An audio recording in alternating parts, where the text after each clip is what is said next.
All right. Well, I'll start the quick introduction from my point of view before the actual introduction. So I'm Dr. Carolynn DeBenedectis. I'm from UMass Chan Medical School, and I am the chair of the APDR Roundtable Committee. We have these multiple times a year to address important topics to program directors.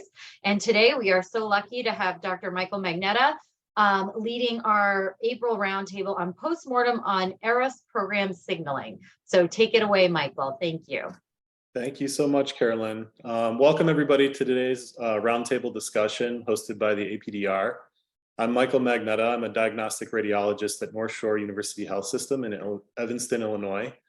And I'm delighted to be your moderator today for this conversation on the recently implemented ERAS signaling process in radiology.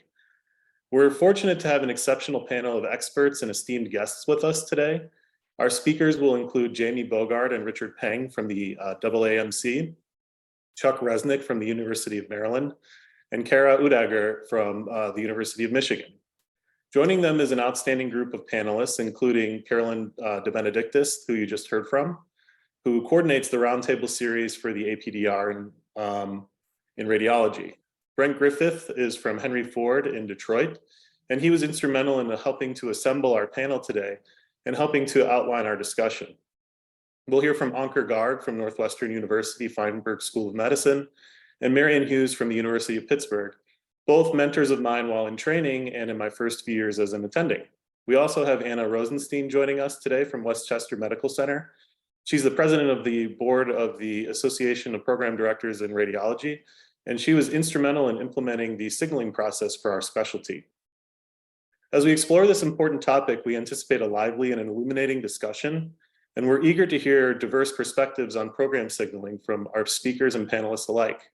And we encourage your input during the question and answer period. We've set aside at least 20 minutes at the end of the session for an interactive discussion and participant questions. Thank you all for joining us today. And as we've successfully concluded the first year of matches with ERAS signaling, our discussion on this topic is both relevant and timely. Without further ado, let's begin our conversation by welcoming our first speakers, Jayme Bograd and Richard Peng, to share their insights on the ERAS signaling process. Well, thank you for having us. I'm going to share my screen. First, I'm Jayme Bograd. Like Mike mentioned, I am the Director of Pilot Administration. So anything really having to do with changes to the ERAS application, I help oversee. And I'm joined with me, my colleague, Richard Peng, who is a manager in ERAS. And so first, we're going to go over some results and findings from the program signaling and geographic preferences. And then we just want to give you a short update on the changes for next year. Again, before I do any of that, I want to give a big shout out to Brent and Anna. They have been really instrumental part of this pilot with us, providing feedback along the way, communications, and helping, helping make it a successful year for us. So thank you to them for being part of our supplemental ERAS application work group and providing feedback all the time. So the objectives again today are to share the research findings for radiology, both integrated and diagnostic. As you may know, hopefully you know, that you did joint signaling together. So we're going to share those independent research findings. We're going to also provide research findings for programs signals for all participating specialties, so you can kind of see how that interacted with other specialties, and then provide a short update on the ERAS application. So the research question again is, what is the relationship between program signaling, geographic preferences, and the predicted probability of interview invitation? And so the results were analyzed separately by program because applicant pools and selection processes differ by program. Then we aggregated the programs by computing the median probability of receiving an interview, as well as the 10th and 90th percentiles. So we did do 2 logical regression tests to estimate the relationship between interview invitation, program signals, geographic preferences, and in and out of state status. Today, I'm really only going to show you model 1, which explored the predicted probability of interview invitation based on program signaling and geographic preferences. We do also have analysis to explore whether the relationships change after controlling for gender, URIM, underrepresented medicine status, applicant type, and step 2C case scores. I will tell you though, the results don't really differ for what I'm going to show you today. Just a little bit about the sample for diagnostic radiology. As you see on screen, you have 189 total programs. For the supplemental ERAS application, 186 programs participated in receiving program signals. There were 4 programs that did not provide information in GME track, so they were excluded from the sample. There were 13 programs that did not enter information, interview invitation information in the program director's workstation, so they were also excluded from this analysis. And lastly, we worked with your specialty leadership to determine an inclusion criteria. So we made the inclusion criteria for diagnostic radiology 7-to-1, meaning that if you did not have equal number, at least a 7-to-1 ratio of those that you have entering in your residency program, they were excluded. That would be 23. So the total analytic sample that I'm going to show you is 146, which represents about a 78%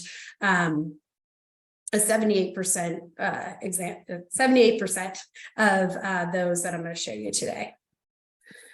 So what you see on this slide is that the median percentage of applicants across those programs invited to interview based on signal status. That's big enough for everyone, right? Okay. Based on signal status and geographic preference. The highlighted middle number is the median predicted probability, or the 50th percentile. And the dotted lines represent the 10th and 90th percentile of predicted probabilities across programs. It's also very important to note because they represent the variation in use of program signals. So the wide variation makes sense because programs are still deciding if and how they incorporate signals into their process and any other factors that might play into their selection decisions. Again, the way we did this analysis was at the program level. This means that we calculated the interview selection rate for every program, therein creating a distribution of interview selection rate. So again, on screen for diagnostic radiology, you'll see that the median for if the geographic preference aligned was 64% and the applicant had sent a program signal. If the applicant did not send a program signal, but their geographic preference aligned, their median predictability was about 15%. You'll see again, the dots in the purple for 15% show that that's between the 10th and 90th percentile. You'll see if they had no geographic preference, it is slightly lower, 36% if they had provided a program signal in yellow. If they did not select a program signal, they had about a 6% opportunity to receive an interview. And if their geographic preference did not align and they didn't send a program signal, you'll see that at about 4%, and their geographic preference did not align and they sent a program signal, they had about a 30% opportunity to receive an interview. I'm going to pause for a second on this so you can see this. I think Carol also said you will have a copy of this later, so we can analyze this later.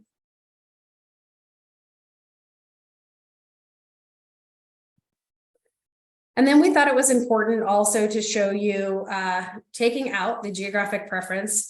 This figure again shows the median percentage of applicants invited to interview based on program signal status only. The highlighted middle number is the median predicted probability, so 58%, which is about the 50th percentile. And the dotted lines represent the 10th and 90th percentile of predicted probabilities across programs.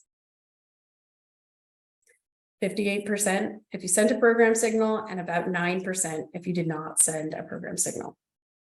And this takes geographic preferences out of the equation. This is for diagnostic radiology only. Next, I'm going to show you interventional radiology.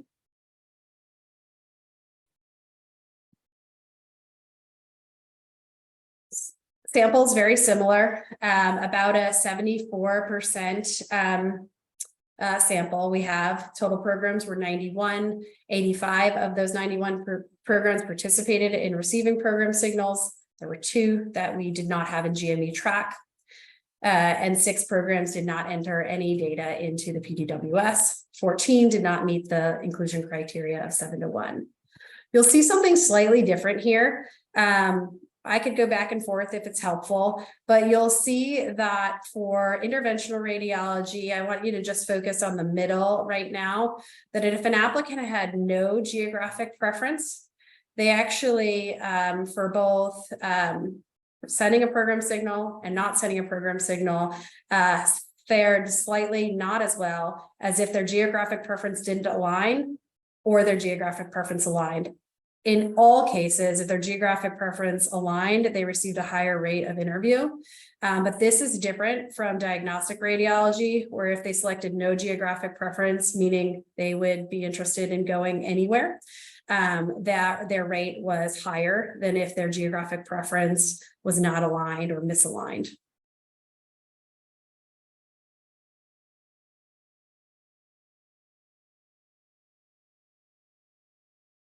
And next, I want to show you, again, taking geographic preferences out of the equation.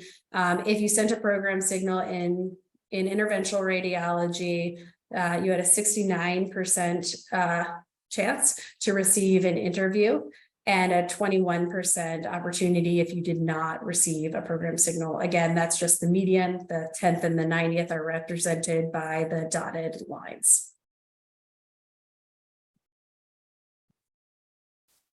This, I believe you've seen before, but this just shows you the distribution of adjusted program signals by application volume for diagnostic radiology. You'll see on the, what we're trying to show you here is that despite how many program signals you received or how many applications you received, the distribution was not even for all residency programs. We have a similar slide for interventional radiology.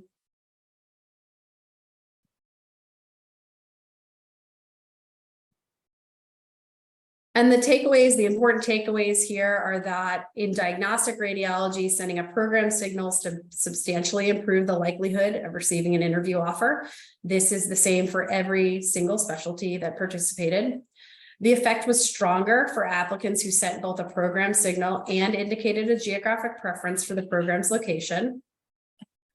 Applicants who did not send a program signal and who indicated no preference or did not indicate a geographic preference had a similar likelihood of receiving an interview offer as each other.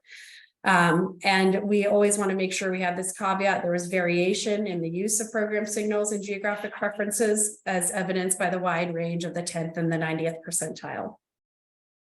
Interventional radiology, like I shared with you on the screen in the middle, you saw the difference that, again, sending a program signal substantially improved the likelihood of receiving an interview offer, but the effect was stronger for applicants who sent both program signals and indicated a geographic preference for the program's location.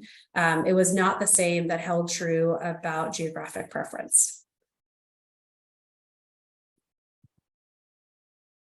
And lastly, I just want to talk a little bit about the other specialties. So you see the similarities from your specialties and other specialties. We did this analysis using risk ratios, and I cannot talk today apparently. In this case, the risk ratio helps us understand the relationship between sending a program signal and the invitation to interview. We computed the risk ratio for interview invitation by dividing the interview rate for applicants who send a program signal by the interview rate for applicants who did not send a program signal.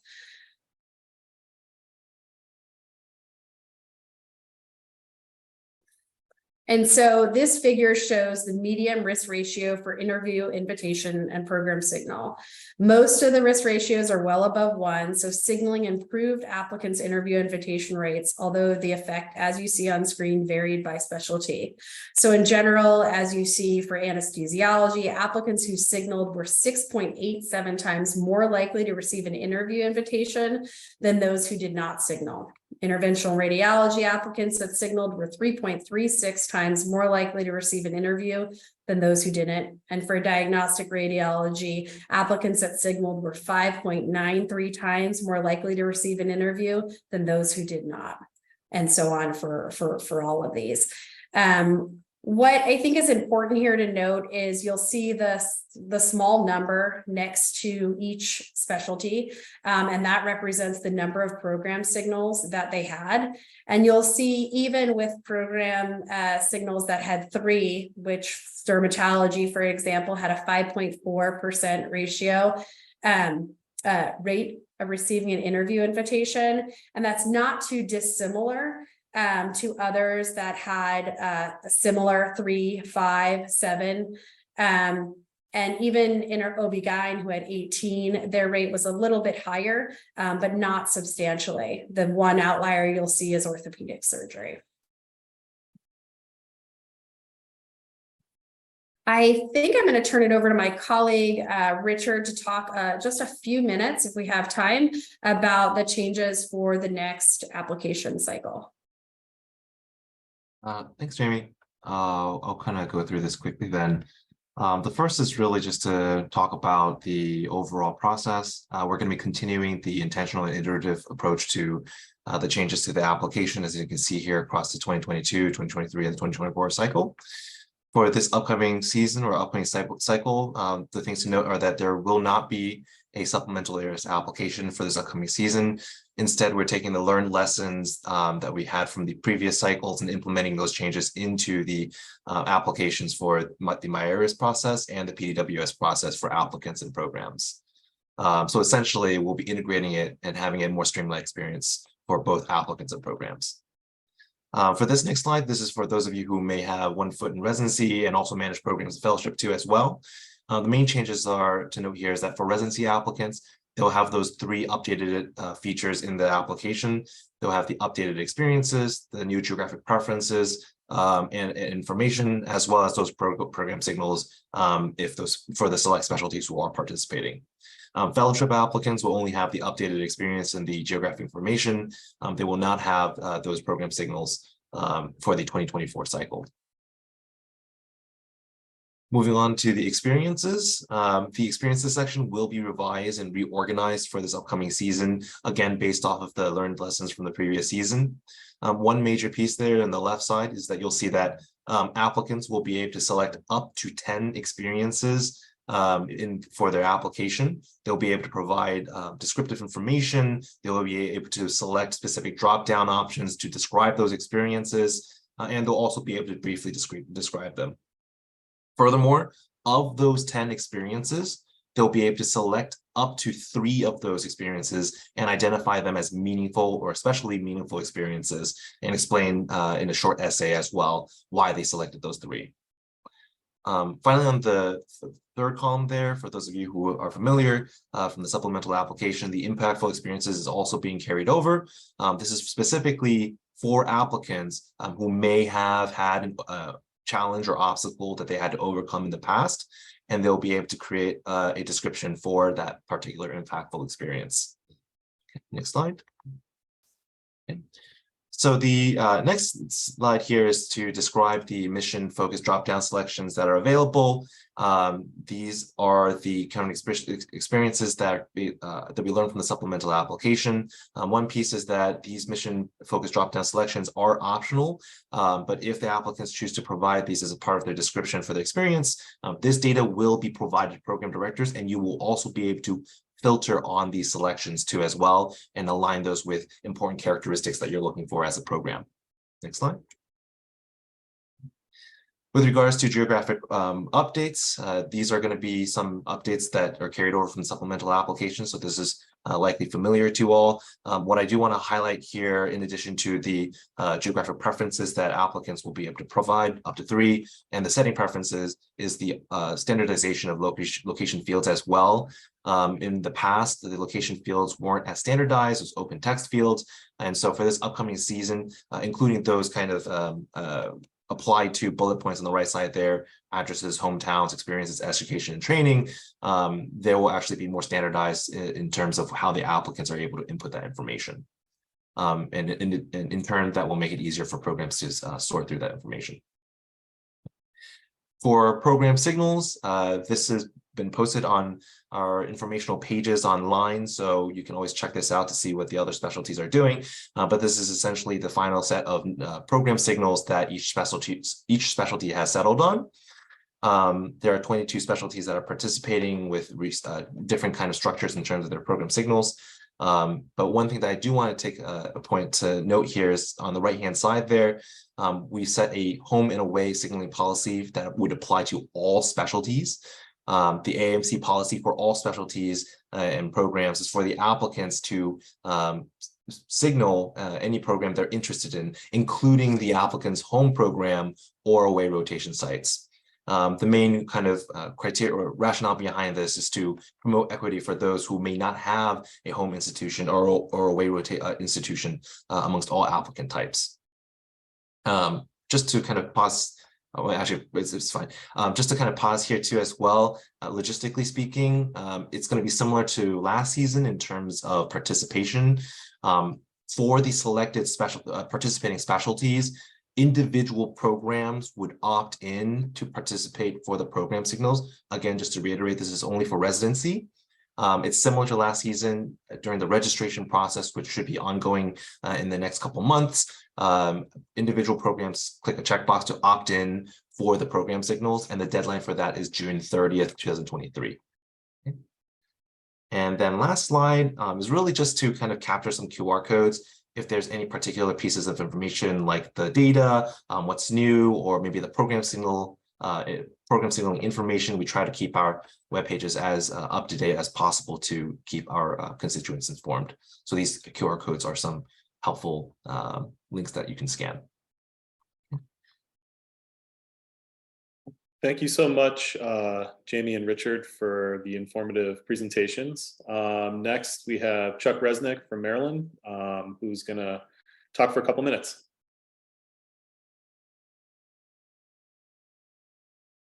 Oh, and the questions will come at the end. So I see Martha has a question in the box, and I will ask those at the end.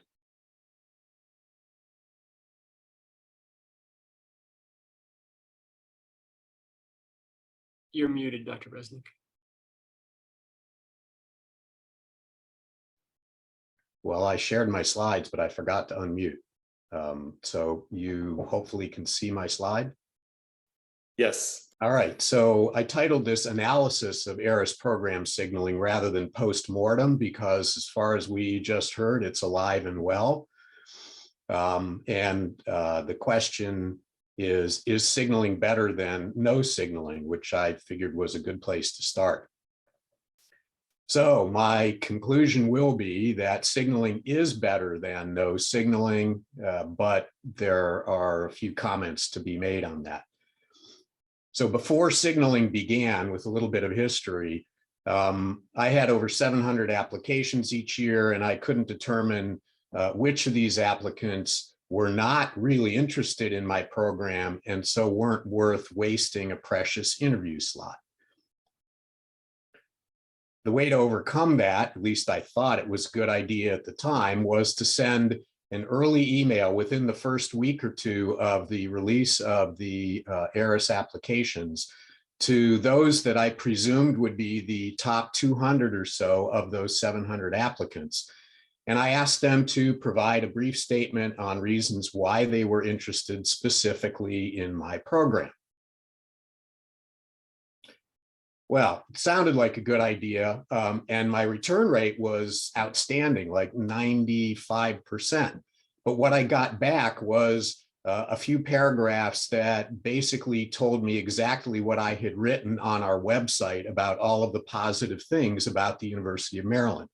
And it really didn't say anything except for a few exceptions on why they really wanted to be at Maryland. It just said, oh, these are all the great things we think we would like. So I still couldn't determine which applicants weren't interested in my program. Signaling sounded like a great solution to this. So now that we have signaling and the number of applications I have is, or at least last year was over 1,200, so almost double from where I was a few years ago. I got far fewer signals than I hoped I would. Remember that I sent out this email to about 200 people. We interview about 150. And the number I got was closer to 100. And so I wasn't any farther ahead with that. And to make matters worse, most of them were from applicants that I already knew were interested in my program. They had done away electives with us. Their hometown was in Maryland. Their spouse's family lived in Maryland. Some other connection that I easily could figure out from the ERAS application. So I really didn't get as much information as I had hoped I would. I still couldn't determine which applicants weren't interested. I couldn't determine now which applicants were interested in my program, but maybe not quite enough to be in their top 6. And so I was back where I started. So increasing from 6 to 12 signals this year, I think is a good idea. We'll see. I will surely get many more signals than I did in 2023.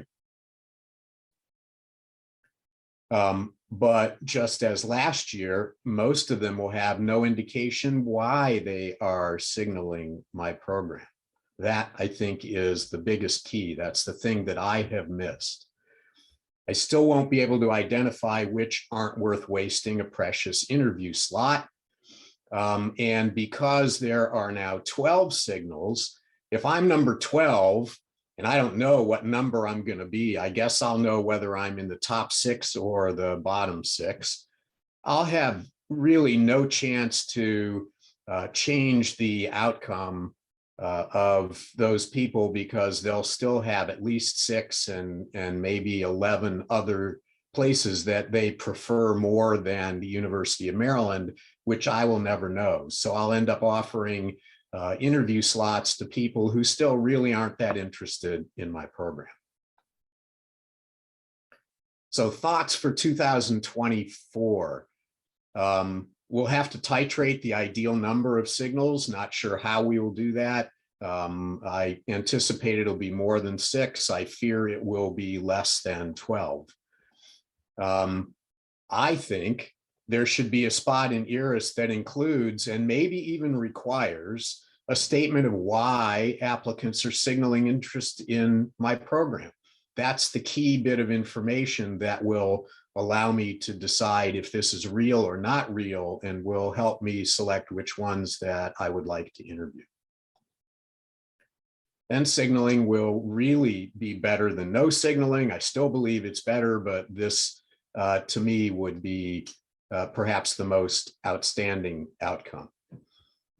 So I have one more slide that up until this very moment, I wasn't sure whether I was going to show, but I'm going to put my neck out on the block. And maybe this is directed to Jayme and Richard specifically, but I've got the virtual podium, and so here's my slide. I think that the grouping of states in the geographic regions is suboptimal. Now, I know that it's based on US Census data, but believe me when I say Maryland and Florida are not in the same geographic region.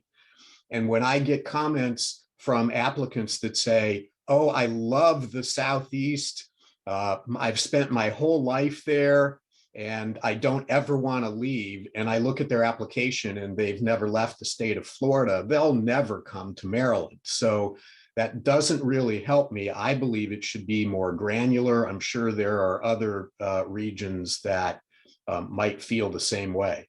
So you can decide whether or not this should be part of the question and answer stuff, but that's all I had regarding signaling, and I will unshare at this point. Thank you so much. Excellent presentation and food for thought for the Q&A. I think that's an excellent point that you brought up at the end, so thank you. Next up, we have Gaetke-Udager from the University of Michigan, who is going to share her perspectives on the issue at hand. All right, thank you so much for having me. And I'm excited to talk about our experience with signaling at the University of Michigan.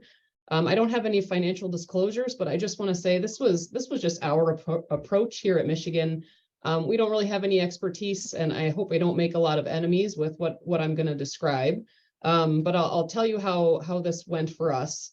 So I am the program director here at Michigan. And I remember hearing about signaling last spring, I think around the AUR meeting, and talking about it with my group. And we said, interesting, signaling.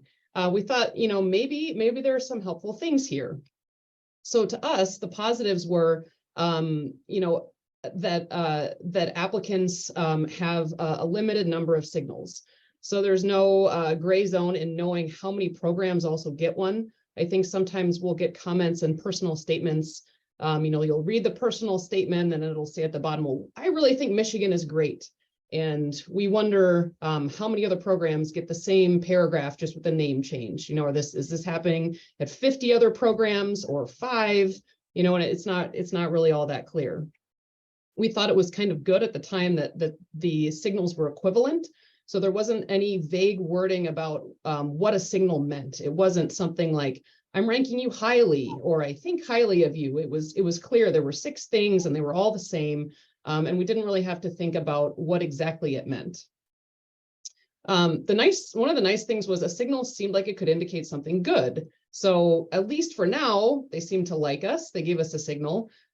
We thought we often talk about whether people will be happy here. And it seemed like a signal would indicate they probably would be happy here. We don't really know until the end, and we don't know if they will ultimately decide they would be happy here, but they're seeming like they're positive about the idea of being here, which is nice to know. We also thought maybe we'll end up higher on their list at the end. Again, we don't know. This is sort of before the process even starts that they make the signal. But we thought even in discussing these positives, there was still a lot of uncertainty about exactly what a signal meant and exactly what to do with it. So our program started asking a lot of questions. One was, should we even look at this? One of the main things that kept coming up was that a lot of our current residents said they would not have signaled us if this system had existed. So they didn't think about Michigan much. They interviewed with us and then really liked it. And ended up coming here, and we would have missed out on those candidates, which would have been kind of sad. So we ultimately said we just want the best candidates who want to come here. And if they signal us or if they don't signal us, it's not really a guarantee about what's going to happen and how happy they're going to be. So we weren't sure what the signal was even really telling us. We thought a lot about what the candidates were thinking when they were giving the signal. One of the things we kept hearing from people anecdotally was that some med students were being advised not to signal your home program and that you'll have a really good chance there without giving a signal because they know you. So don't waste a signal on your home program. And so we wondered, are people doing that? If they don't signal us, are they interested? It was kind of hard to know. It was like we were second guessing a lot of things about what they were being advised. We thought maybe if they don't signal us, are they not interested, or is it just that they don't have enough signals? Maybe they don't have enough, enough of a chance to tell us that they are really interested. So it was sort of, again, kind of a guessing game about what exactly was going through their mind. And then again, how much do they really know about us? So we just were talking about how sometimes applicants will say, I'm really interested because, and then they start listing some things they saw on a website or maybe some things they heard. How much do they really know? Do they know that they want to come here, or are they just kind of guessing? So we weren't really sure what to do with that part of it. So after talking about all those things, we thought maybe this makes it even more confusing. Maybe we're overthinking, and maybe we're not exactly sure where that puts us. We may be over guessing about what people want or don't want. So we started to feel confused, like this dog. So what were we going to do? So we were talking about how to use the signals and when. And so we thought there were some times where we could use this. One was for application screening, getting the whole pool of applicants and then making cutoffs or making groups based on signals. Another way would be using it for selection for interviews. So we've done some screening. We have a lot of candidates. We're trying to narrow down who's going to get interviews.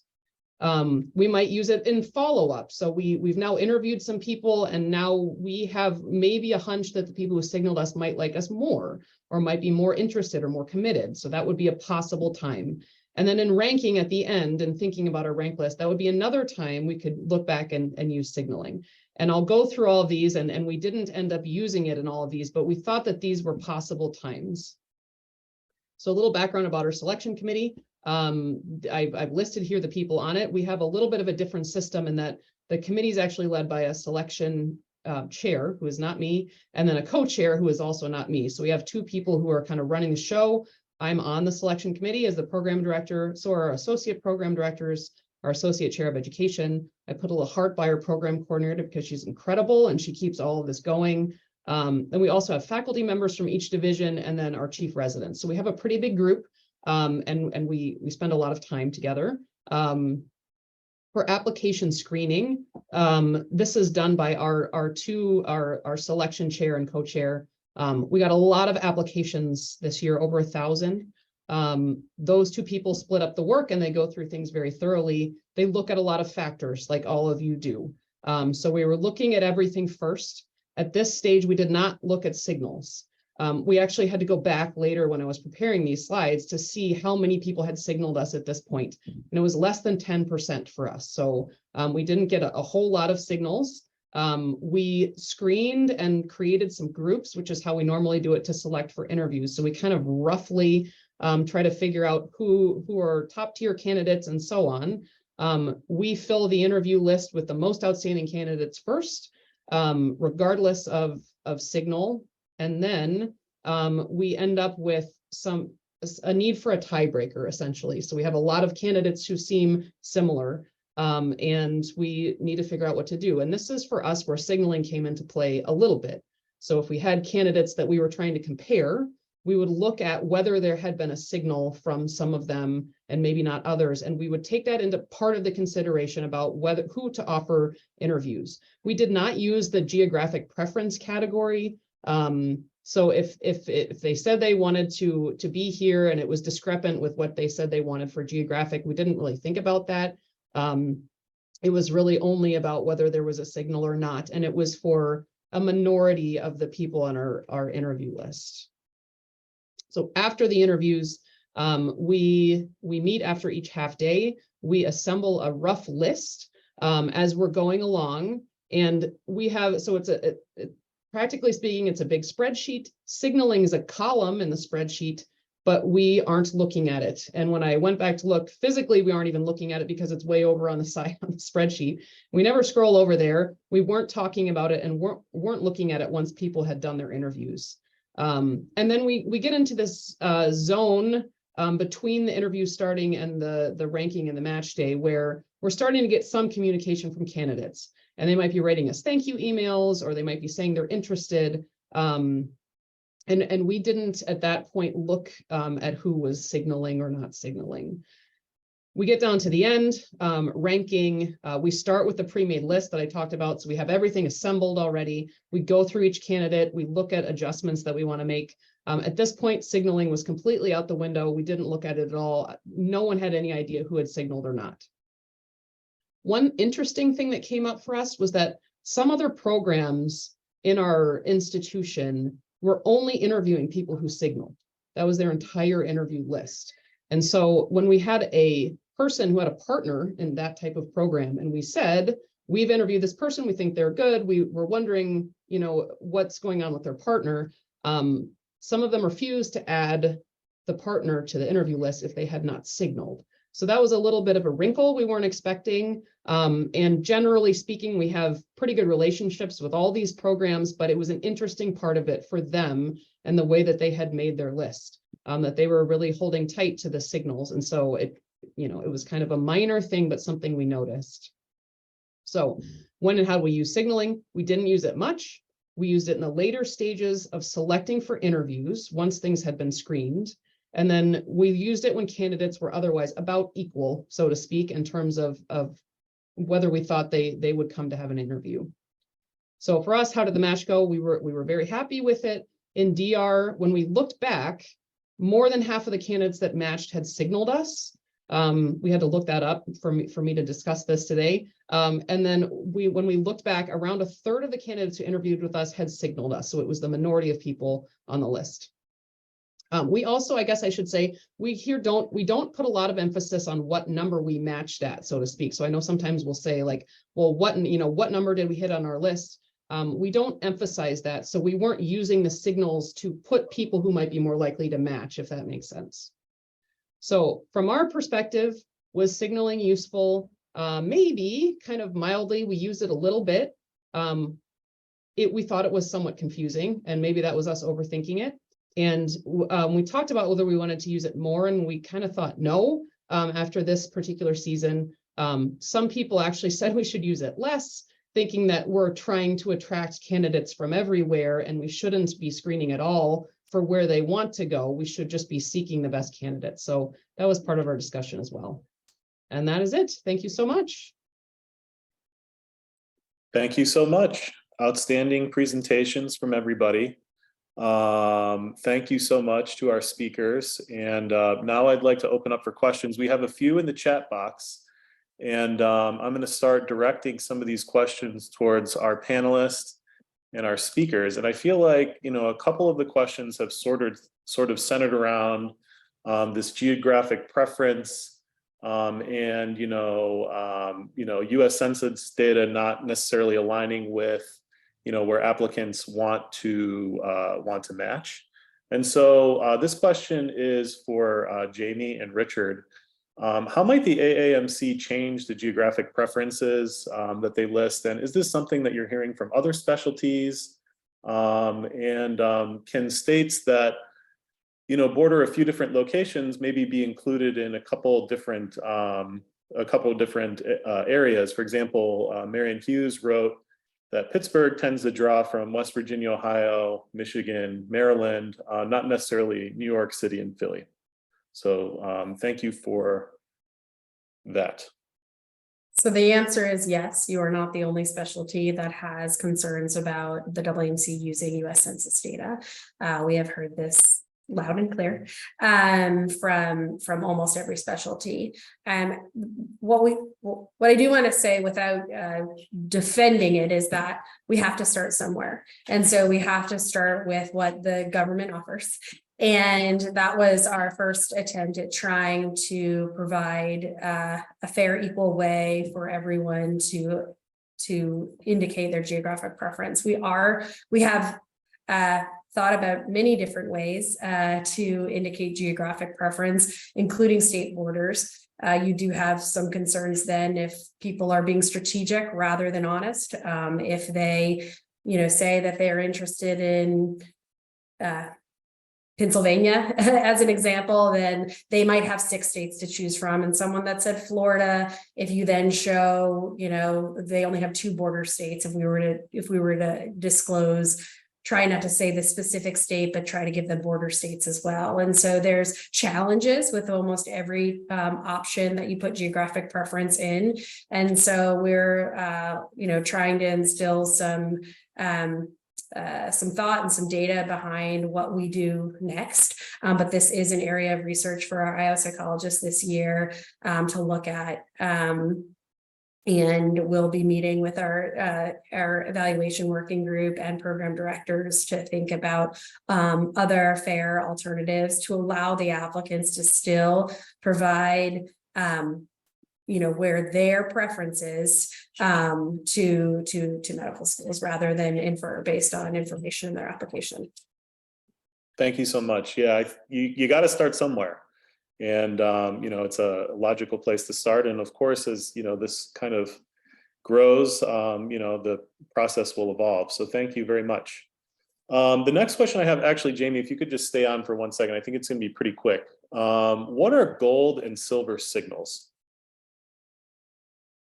So golden signal silvers were a term coined by obstetrics and gynecology, but they've kind of stuck with applicants. And so a gold silver is the highest interest. So where, and in this case, diagnostic radiology and interventional radiology have decided to use gold and silver signals for next cycle. So you'll also have to help explain this to your peers, is that gold says to the program, what you'll receive next year is really an icon, and that'll tell you that you were selected of highest interest. So the applicants can select 6. And then a silver is, I still have a large interest in you, but not as high as the gold interest. And so the gold and silver, we thought about actually changing the names to be something else, but because they had already stuck with obstetrics and gynecology, we just stick with the names gold and silver. But they're really to show your highest interest and your high interest for medical students to advocate their interest to you. Perfect. Thank you so much. The next question I have is for Ankur. So Ankur, how we heard a couple presentations, and do you think that how did your signaling go this year? We kind of heard from a couple different program directors how they use it. Will your approach, change at all next year, knowing what you know now? And I'm going to ask this probably of some of our speakers as well at the end, but I just wanted to involve you a little bit. Yeah, no, thanks, Mike. Thanks everyone for joining today. So I'm Ankur, I'm the program director, as Mike mentioned, at Northwestern. So for us this year, like many other programs experience, we had a record number of applications. We were right around 1,400, which was about 200 more, maybe even 300 more than we got last year. Signaling kind of, we got a little bit, kind of around 10%, maybe a little more than 10% of our applicants signaled us, which helped with the large number of applications. I thought overall, we primarily used signaling at the beginning when we were reviewing applications. In fact, it was just kind of our core group of faculty that were reviewing applications that were actually made aware of if an applicant signaled us or not. And I would say we interview about 120 people every year. And of the people that signaled us, about 60-ish or so got interviews related to the signaling, or that signaled us, that got interviews. But beyond that, I blinded everyone in the process to signaling. So no one knew. So signaling did not come into play at all, for us at least, after that. Looking back at the people that did signals, I actually did a quick look about a week ago. Honestly, maybe this was to Dr. Resnik's point, there weren't that many surprises to me on the people that, they had indicated, or we could kind of see through their application, that they might have an interest in coming to Chicago, or specifically Northwestern. But there were a couple of surprises, but in general, looking back on it, I don't know how much additional information it really provided. In other words, the people that signaled us, there's a good chance they would have gotten an interview anyway. And so just based on the kind of metrics we had before, I'm fortunate that, my kind of group of associate program directors, one of them took the lead on kind of revamping how we reviewed all of these applications a few years ago. And we found that to be very helpful, where we have a point system that we assign. And I think just we were kind of indirectly taking into account signaling by a lot of those kind of metrics. So it, I guess, helped a little bit. It'll be interesting if it goes to 12 now, because that's going to be a lot more. I don't know how much, we're going to change for next year with this at this point. I think if we have more signals, obviously we'll have to think about that, but we haven't had any kind of firm discussions. Again, when I went back and looked at it, something my chair after we matched asked me a few days later, how many of the people that we matched signaled us, and I didn't know the answer because I didn't go back and look, to be honest. And so, so it helped a little. Perfect. Thank you for sharing your perspective. So we do have a question in the chat box for Jayme. Is there any data that you have available on the gold versus silver in the OB/GYN process, who may be a little bit further along than radiology? So does silver have less of an impact, or are we disadvantaging medical students, in the entire process? are there any groups that have been disadvantaged through the signaling process? I'm actually trying to pull up the OB-GYN results just to make sure I don't misspeak. While my computer decides to load, I'll talk a little bit about disadvantaging students. And I want to be clear that it's a selection criteria. So we're trying to provide equity for every applicant. So every applicant provides you the same information. So it's as equitable for every applicant. When we talk about disadvantaging, that is one applicant has a peer mentor and calls their program director and says, hey, you know, this is my son's kid and I'd like you to look at him. Whereas this applicant has made the decision to give you something specifically. And so what we're trying to do is create equity in the process and not disadvantage applicants. So every applicant has the same opportunity to provide you the same information, the same, there's less backdoor channels than there are before. I want to disassociate the word disadvantage and hurting applicants in this equitable, we believe, a more equitable process. Is there a difference between gold and silver signal? And we can only show you the data we have from the programs and how they selected, similar to the way we showed radiology. And I am pulling that up now, but I am confident that yes, and I'm happy to share my screen if that's helpful. Again, I'm going to share my screen. So this is similar to what you saw for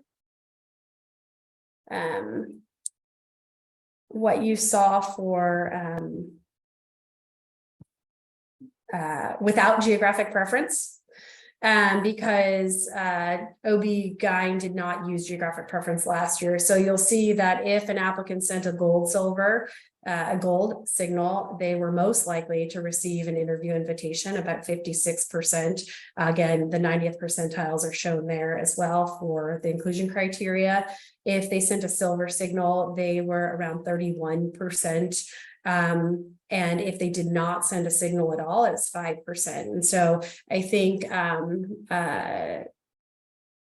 Kara mentioned there were some specialties that really relied on signals, and you'll see that this shows that, you know, these programs that we have a sample size for looks like they really relied on signals to decide who to interview, whereas your numbers are slightly different than OB-GYN's numbers. You'll see very similar results, except there was no signal. There was no silver signal with orthopedics, and even more so in orthopedics because that signal range was a lot higher.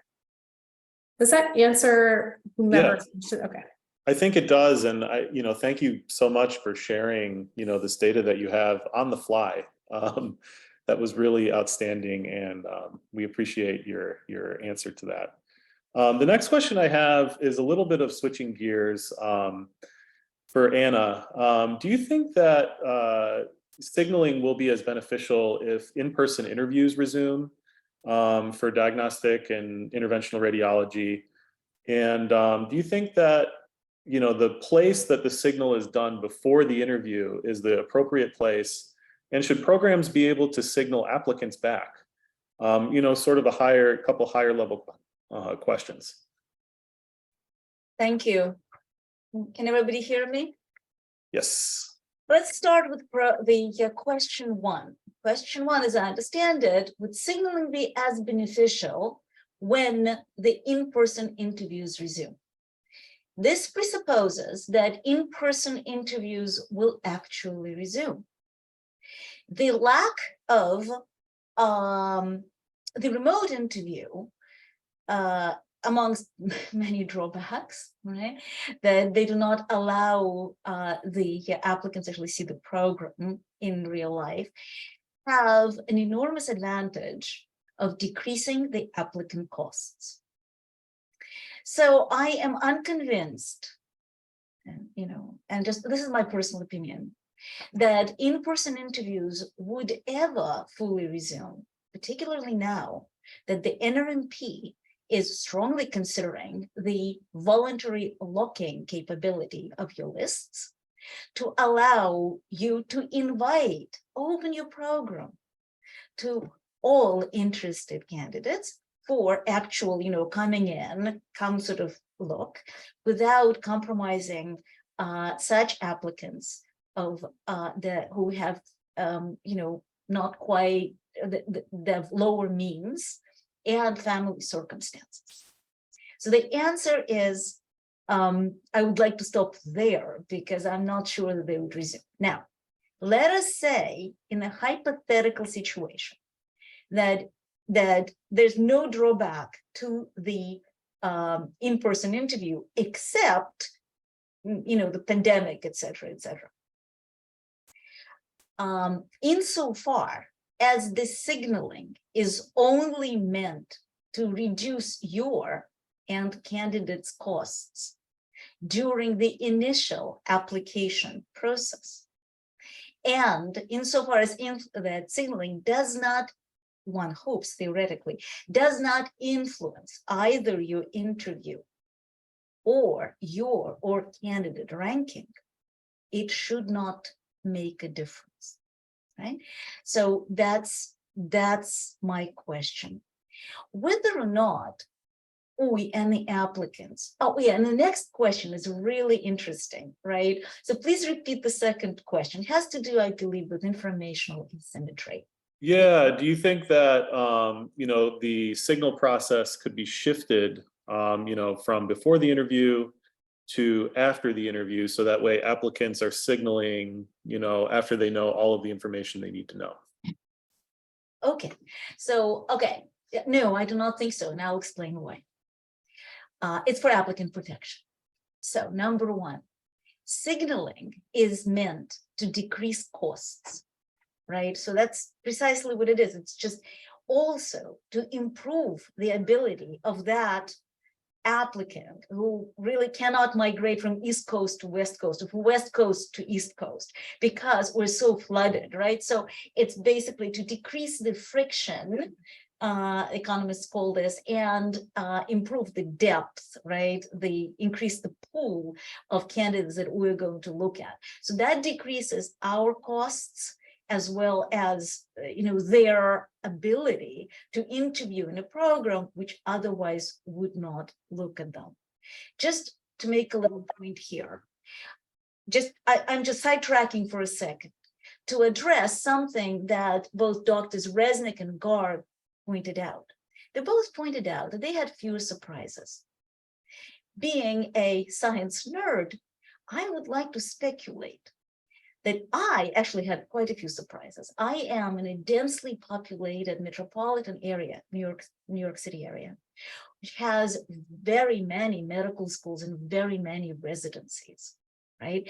And so to me, signaling may have been significantly more useful because I cannot predict who truly would be interested on geographic grounds, right? Whereas in an area where the density is lower, other characteristics previously used may be equally useful. All right, now, just to talk about the fact that the question that you asked, whether we could move it after the interview, that would go in contravention of NRMP laws, which presuppose lack of coercion. Can you imagine if we're going to start requiring a medical student's opinion to tell us how well we did afterwards? If I were a medical student, I would definitely, absolutely, definitely object to that, because I want every single program after the interview to feel that, oh my God, they were excited, they were enthusiastic, and rank me high. Because if I like them and they didn't like me, and they want us to tell them what? That to release our opinion of them That, can you imagine what kind of game Yeah. can be played here? Yeah, that would be difficult. And I think, I think your point is, we need to make sure that the mission of the match is not lost in this process. And I just have, we're at the time limit here, but I do have one last question just for Marion Hughes. What the question I have is, what feedback have you gotten from your medical students that you've interacted with at Pitt about the signaling process? And then after that, we're going to thank everybody and we'll be done for the day. Thanks, Mike. The medical students are data-driven doctors in training, and so they sort of wanted to know, I think they're going to be really relieved to know the data, how much of an increase in probability of getting an interview happens if I signal this program. So it was very unnerving for the first wave of them, but I think when they saw that they got interviews at places they signaled, they sort of saw it in action, and I think they really valued it. I'm just going to say I loved it. Like, I'll be the PD who said I loved signaling. It made it a lot easier for me to know how interested people were in coming to Pittsburgh. And it allowed me to screen through all those emails where they used to tell me they were so interested. Now I could sort of see, is that true? So I'll put my plug in is I loved it. I had similar data to the other PDs, and it was super helpful to me in deciding who to interview. Well, that's fantastic. And I think that's a great place to kind of leave off on our session today. So I'd like to thank all of our speakers, Kara from the RSNA for helping us coordinate everything, our panelists. Brent, thank you for helping put this together. I'm sorry that I didn't get to ask you a question at the end because we ran out of time. This is an interesting process, and definitely sounds like it's evolving in the coming years, and overall positive. And thank you also to Jayme and Richard for coming on and being part of the discussion with the radiology PDs. And we truly value your input and what you guys do, and think the world of you. So thank you so much.